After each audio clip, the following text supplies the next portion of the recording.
mon fils, qui ôte le péché du monde ici, c'est le monde intérieur. C'est pas le monde extérieur, ils n'ont pas compris encore.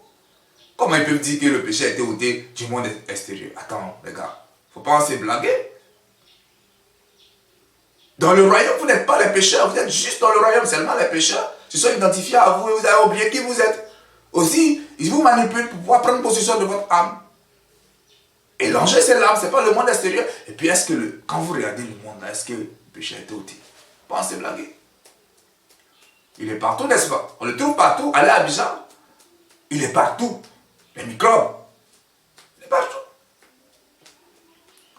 Donc c'est parti de là. Quand ils ont voulu essayer de contrôler les choses qu'ils ne pouvaient pas contrôler, l'information, l'héritage s'est déformé jusqu'à ce qu'on assiste à ce qu'on assiste aujourd'hui. Aujourd'hui, ils ne comprennent pas pourquoi on parle de Marie. Et quelle est sa place? Ok? Ils ne comprennent pas. Quand tu fais le chemin spirituel et que ton papa veut te donner des cadeaux spirituels, ok? Qu'est-ce qu'il dit? Il a donné ça à ta maman. Il faut aller chercher. Il a donné à ta maman. Il t'informe qu'il t'a donné telle force, telle autorité. Il a donné ça à ta maman.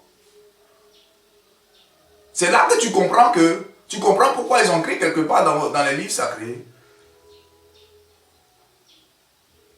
que lorsque le fils veut commencer, c'est la maman qui sait quand il veut commencer. Ça dit, ils ont illustré ça, papa. Femme, qu'y a-t-il entre toi et moi? Mon heure n'est pas arrivée. C'est ce que Jésus dit à sa mère.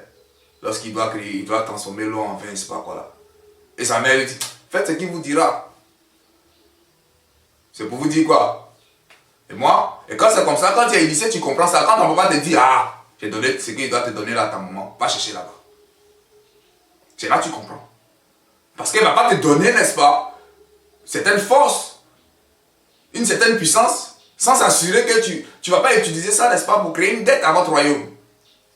Tu vas prendre ça pour faire des conneries. Tu vas prendre ton héritage pour faire des bêtises. Donc, elle regarde bien ta psychologie pour éviter ça. Même nos parents, même pour vous donner la force, la puissance, ils vous regardent, ils vous étudient. Est-ce que vous vous maîtrisez? Est-ce que vous avez le contrôle sur votre âme? Est-ce que s'il vous donne ça, l'ennemi secret ne va pas utiliser ça pour faire des conneries? Et puis vous allez payer la dette. Ok? Voilà. Donc, c'est un peu ça. Donc, à partir de là, maintenant, comme je vous l'ai dit, à partir de l'an 300, quand ils ont voulu commencer à manipuler les livres et consorts, quand ils ont commencé à se substituer à la volonté du Père qui est dans le lieu secret, l'Église est devenue ce qu'elle est devenue actuellement. L'Église est devenue ce qu'elle est devenue actuellement. Ok?